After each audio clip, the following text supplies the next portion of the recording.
really important message that I have for everybody real quick, and I'm going to ask David to come up really quick, and Howard from Cincinnati, if you could come up really quick.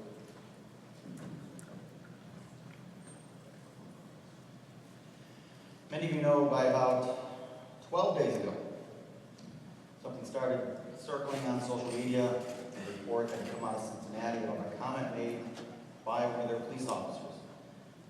The comment was made in relation to a new program they have that they're trying to encourage young people not to join gangs or get involved in gun violence. It's a well-intended program, and it still is going to be a great program in that community. We hope that it helps lower what their problem is. The officer unfortunately made a comment that was quite offensive to all of us in this room.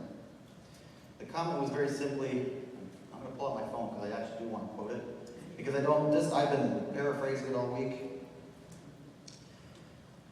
When discussing why they're using a colostomy as an example to deter violence in gangs, as if, put this in perspective though, as a gang member, they accept death.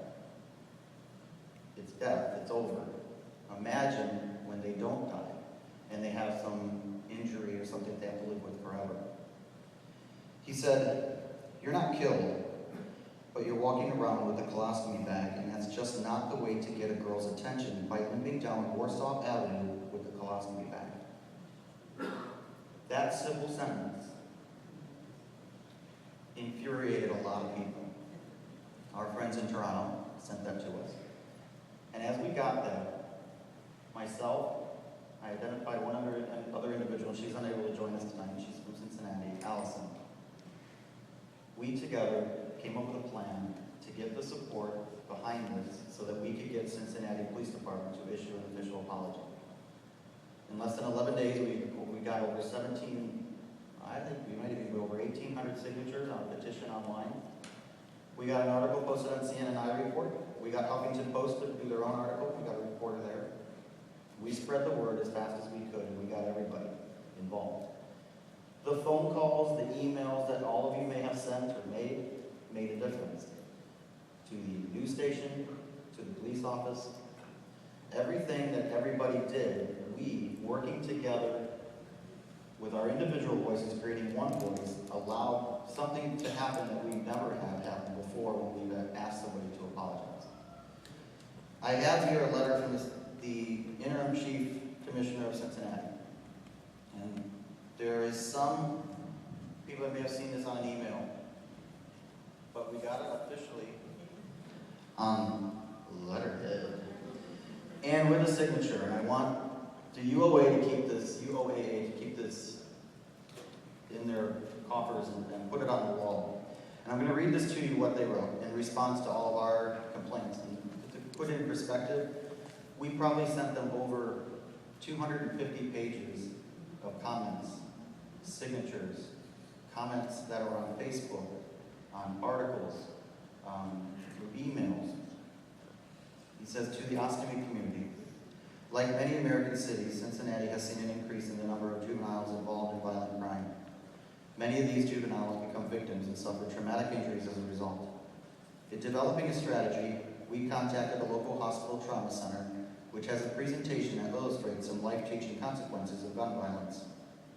Unfortunately, one of these examples was a gunshot victim who is now required to utilize a colostomy bag. And the news chose to highlight a poorly chosen comment by a police lieutenant when airing the story. To use the example of an ostomy bag in this way was a mistake. Although there was no ill will intended, the results were hurtful to some in the ostomy community, and this will not be repeated.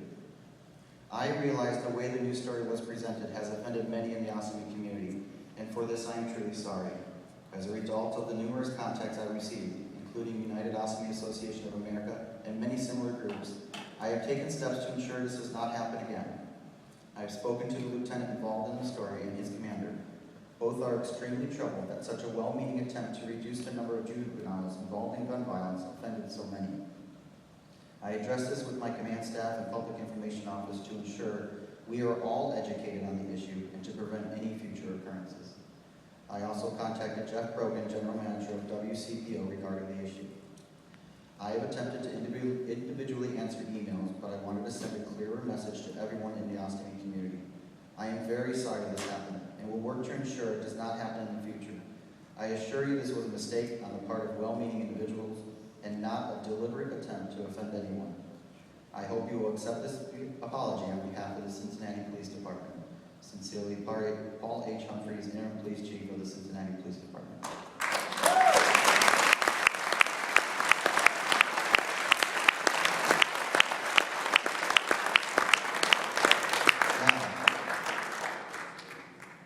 Any way you can. Don't call anymore.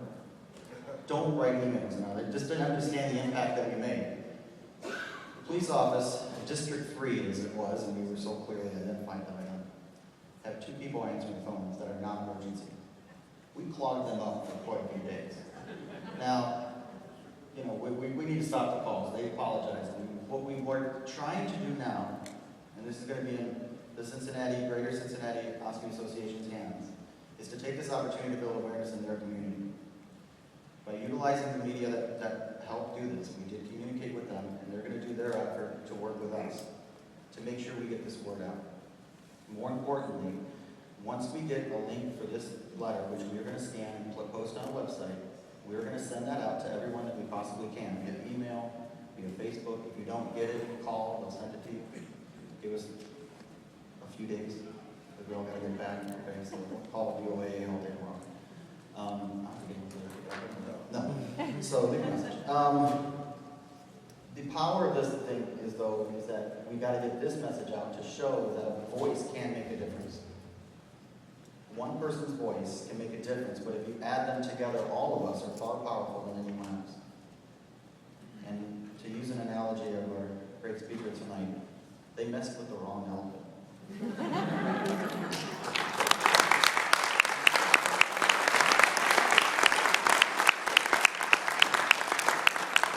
I just want to thank everybody for being as infuriated with the article as I was and doing what needed to be done to cause this change. So I thank each and every one of you for feeling the same way as I do.